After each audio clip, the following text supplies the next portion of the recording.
Sponsored by the Mike Morris Law Firm. 855 Mike wins. Live streaming in downtown Detroit. Local 4 live stream with Jason Carr starts now. Did you invent that title? I You guess got a little lost in your own words yeah, there, didn't you? Wasn't sure what I was saying at some point. Got a super swanky mug here. You see that? Pretty good. Not anybody can have a graphical vessel of Java goodness like this one. Like you can get in a swank location here on the Jason Carr Live, 9:15ish live from the Local 4 newsroom on Lafayette in downtown Detroit. This is happening right now. We are coming at you on Facebook and also live streaming on clickondetroit.com. Good morning to you. Glad that you are with us. Producer John Steckroth. And we begin with the ultrasound? Ultrasound. Virtual reality ultrasounds. What are we looking at there? Is that a like a Samsung Gear with a baby and an umbilical? Yeah, that's what she's seeing. What in the world? This is, where was this? Okay, so Samuli Cantel had the interesting idea of importing her ultrasound data into a 3D modeling program to create a VR experience. After getting his wife on board, he got the medical center excited about the idea. They contacted GE. They do 4D ultrasound systems, and they learned how to extract the right kind of files from the ultrasound machine. When I put the glasses on, bada boom, bada wah, wah. You got yourself a virtual reality view of the baby. Yeah, so it's like meeting the child before. I mean, it's taking that ultrasound photo to the next level. And what I love is this picture. This is the grandma getting to meet the child, too. So the grandma is seeing that image. Yes. In the goggles. Now, I tried these on in New York. Yeah? Meh. Yeah? I felt like it was going to be more immersive. I mean, it seemed like it was right there and everything, but I felt like I was looking at a plasma from 2002. Like the resolution just wasn't. It's not there yet. It just wasn't quite there. I didn't feel like I was looking at some sort of totally believable immersive 4K kind of thing. You don't have kids, so you don't know I don't. The miracle of life. But I mean, I always look at the ultrasound photos, and I have no idea what's happening. You know, it's like, oh, this is great. Well, what do you imagine is happening? I don't know. There's a baby. There's an umbilical cord. You know. We are live. Yes. You can see the people commenting in real time. What do you guys think about this? 9:15ish nation. What, do you have thoughts on the whole virtual reality thing about being able to see your baby in the womb? What did you write for them? Imagine you're meeting your baby. I unplugged my IFB. Imagine meeting your baby before he or she is even born. It's compelling. Mm-hmm. It'll get people to watch. Yeah. Facebook released its newest batch of updates for publishers today, tweaking the service's core functions. Biggest change is that Facebook will now have the ability to go live via web browser. Yes. This happened overnight. Yeah, just any webcam. Now, right now it's Facebook pages, so Facebook users can't use it yet, just any regular user. But we could do one just like we're doing now, but without all the equipment and with just a webcam. So it's interesting, especially because Facebook is really trying to bring in users to use their Facebook Live. They want us all doing live video 24/7. Let's see that chicken or salmonella. Come on. Put it up there full screen, John. Yeah, there it is. Ugh. Gross. Now, why are you reacting so negatively to this? Because it's raw. I mean, this was some trolling done on behalf of a Facebook post, and this was Morgan Jane Gibbs, who said that she had made some medium rare chicken strips and that they're so good and that she can't believe she's never tried them this way. Well, a lot of people on the internet thought she was very serious about it and gave her a talking to about what salmonella is. Well, of course. Can you adjust the camera to include me in this over here? Right? Does this blow up? Does this get bigger or no? Yes. It does. Can I swipe it? No. We can make it look like you're swiping it, but that's not actually how it works. So we just got this television yesterday installed, and we're still kind of playing with it. This is a Panasonic from 1999. It weighs about as much. I'm joking, of course, but can you zoom in on the... Oh, yeah. Okay, now use the camera to zoom. Can you zoom in on it? Yeah. There you go. Now you're cooking with grease. What's going on there? Is that a tortilla or a bowl? Now it looks like some squid. Yeah. Right? Wow. Look at all the savory goodness that can be had with rare to medium rare chicken strips as prepared by somebody on the web pranking everybody. But enough people bought it. Morgan Jane Gibbs, yeah. And I mean, people were saying, that's just a big healthy dose of salmonella, when she would answer, just trolling them back, saying, no, that's chicken, it's not salmon. But I love this is epic. This is where we are now. Between what happened yesterday and the outrage and the trolling back over just some partially cooked chicken. And I mean, she had chefs that were making videos talking about this, and I mean, it blew up. Let's see how smooth your camera work is. Here is it. Bring it back over here. Wow, that thing's slow, isn't it? Well, I don't want to jump it, but you can pre-program that too, can't you? That's what we're gonna set. We're gonna set a couple presets next time. Boy, people respond to that. Yeah, live viewers spiked right up there, and you're showing the raw chicken. Throw that raw chicken back up there and freak everybody out again. Not in the monitor, but. Ugh. But that was the post, and the post doesn't show too many likes and shares, but it was all over the place. All right, let's see. You know what we need to do? Watch through the magic of television. What happens here? Huh? See that right there? Wow. That's a transparent object. So, I suppose you could widen out or tilt down or whatever you need to do. Yeah. So. Now I have a video. You have video? Yeah, I've been pulling those couple of things, and here's today's to look at. We're for a working man's pride. We're for a Swanee Park ride. We're for the cities and towns all in and around Detroit. We're for the maize and the blue, what the Wolverines do for Detroit. We're for Detroit. I'm gonna guess 76? I don't know. I don't have dates attached to any of those. But yeah, I think they were all in the 70s. Early 70s, maybe? Maybe earlier than 76? Can we see Taco Bell's newest monstrosity? Wait for it. There it is. Okay, now, here's the thing. If you remember, KFC came out with a sandwich called the Double Down. It was essentially 2 chicken breasts, breaded chicken breasts, as the bun. Yes. With like bacon and sauce in the middle. No bread. Priya, man, please come join us up here on the Jason Carr Live. Can we see would you eat that? If it was vegetarian. Taco Bell unleashed its latest fast food Frankenstein, the Naked Chicken Chalupa.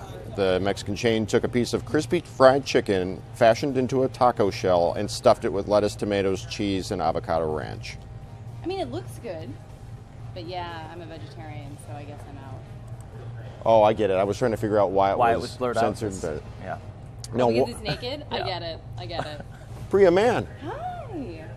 Now, why? Here, let me aid you here. Why are you a vegetarian? Well, that's a loaded question. It comes down to the treatment of animals. I started to learn a little bit more about factory farming and where my food came from, and I do firmly believe that every person can make a difference with how they spend their money. So I'm not one of those preachers. I ate meat for like 23 years, but I do want to be responsible in my purchasing decisions. So it came down to treatment of animals. All right, there you have it. Well, there we go. There's our sobering moment of the day, but that looks delicious. It really does. Jason Colthorpe has entered All the right, fray you're as the well. next victim. Would you eat that? Taco Bell? Yeah, that's Taco Bell. That the shell is actually made of chicken. It's actually made of chicken. Yes, fried chicken taco. I Yeah, bet that- absolutely. yeah. I'd eat anything from Taco Bell. Guilty. Jason Colthorpe says he would eat anything from Taco Bell. Guilty as charged. Well, there we go. You should be up here. Why, you won't eat it? Eat I'm a it. vegetarian. Give it a shot. Uh-oh. We've got a Yeah, newsroom exactly. brouhaha breaking out. So a guy walks into a phone store, an Apple store in Sao Paulo, was victim to a playful prank. The poster of these pictures, KK, says that she was having coffee when she saw this boy messing around with cell phones and giggling. When she got closer, she realized what he had done. He went through the entire place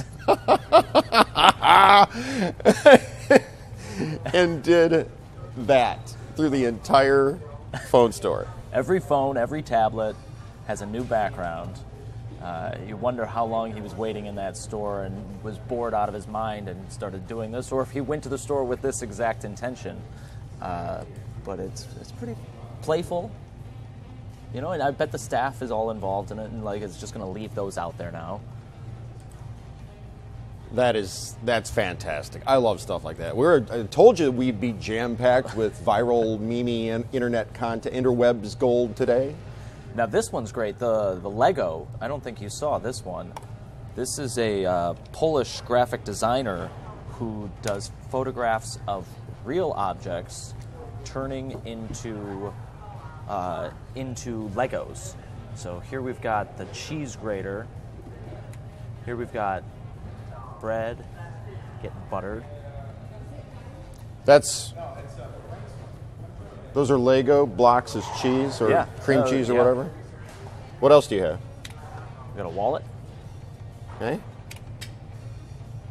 Well, now why didn't I think of this? He's probably getting like 60,000 views for every one of these. Mm-hmm. Well, he does one every day. I mean, once you see the possibilities, you know, just keep going. Now these ones look difficult because he's got to be dropping them. You want to see something really funny? Yeah. Okay. I don't know if can you see this on your monitor, but go on to the next one. Okay. Okay. Maybe go back 2. There we go. Okay. Can you see what it says right here? Oh, wow. It's burned into the TV. Told you it was a plasma. They gave us an old TV, and it does say Local 4. Click on Detroit on there, doesn't it? What we have to do is get more sponsors. So, you know, I get like the logos on the Yep. NASCAR logos all over me, and then that in turn will get us a newer television than this one. So it's Yeah. Wow, I but didn't notice it's it now subtle. that It's subtle. white. It's there. It's Yeah. just telling you to remember to watch Local 4. Yeah, you can see the whole Click on Detroit logo, Yep. Click too. on's right here. It's amazing. You see that? How it's burned in? Local right here. Are you done with the Lego photos? No, there's a couple more. He Okay. falls in a box and then turns into a Lego man. Oh, good for him. Yeah. I hope this ends before it ends up getting too personal That's with Lego it. That's Man. all. That's all of them.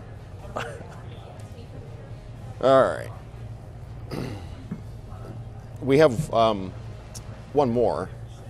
By the way, you're doing a yeoman's job of all this multimedia multitasking that you have going on here. Yeah, we're doing all right here. This is a good show.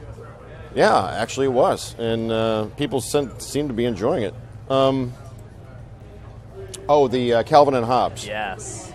Yes. Did you just say yes? Absolutely amazing. This was a good laugh this morning.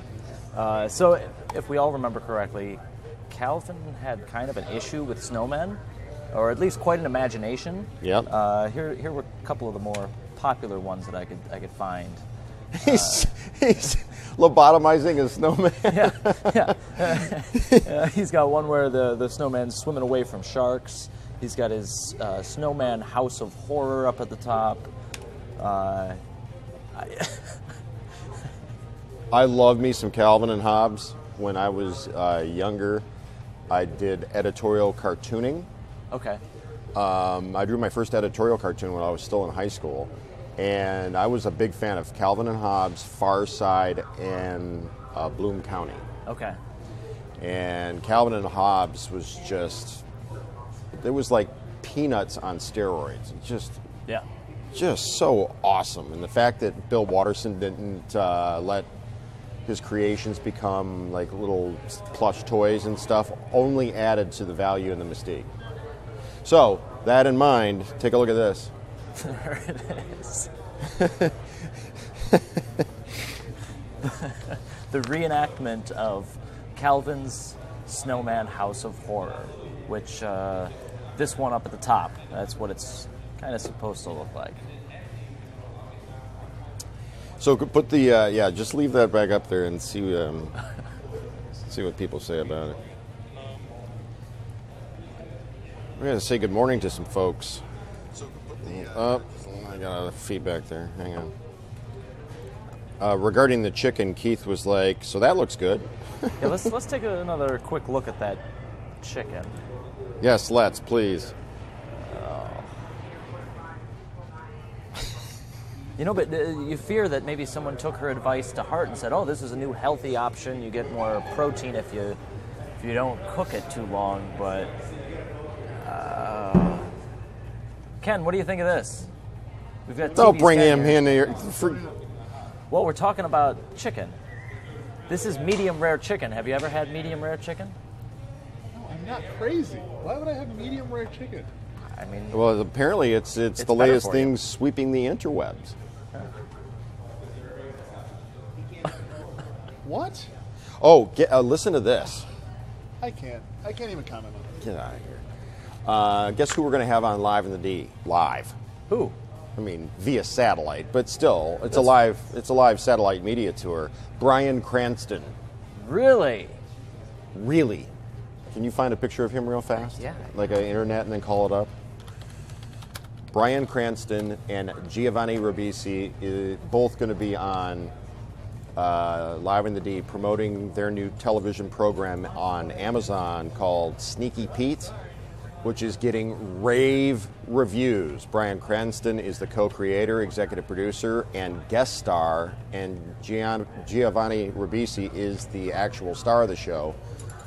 So yeah, there you go. Use that one. That's Bryan Cranston. That used to be Breaking Bad and Malcolm in the Middle. He was in Godzilla a few years back. He's played LBJ. He's played Santa Claus. He's played 2 different astronauts. He's a cool dude. What was the one where he was the writer? Oh, Trumbo. Trumbo. Yep. Dalton J. Trumbo, the writer, the blacklisted writer. That's why he has that mustache right there. He is going to be on Live in the D via satellite, and we're going to ask him about his new show, Sneaky Pete, and probably some other stuff too. All right, that sounds pretty good. All right, that's going to wrap it up from the newsroom. That's Jason Carr Live for a Thursday. Stay classy, Detroit. We're for Detroit. We're for a working man's pride. We're for a Swanee Park ride. We're for the cities and towns all in and around Detroit. We're for the maize and the blue, what the Wolverines do for Detroit. We're for Detroit.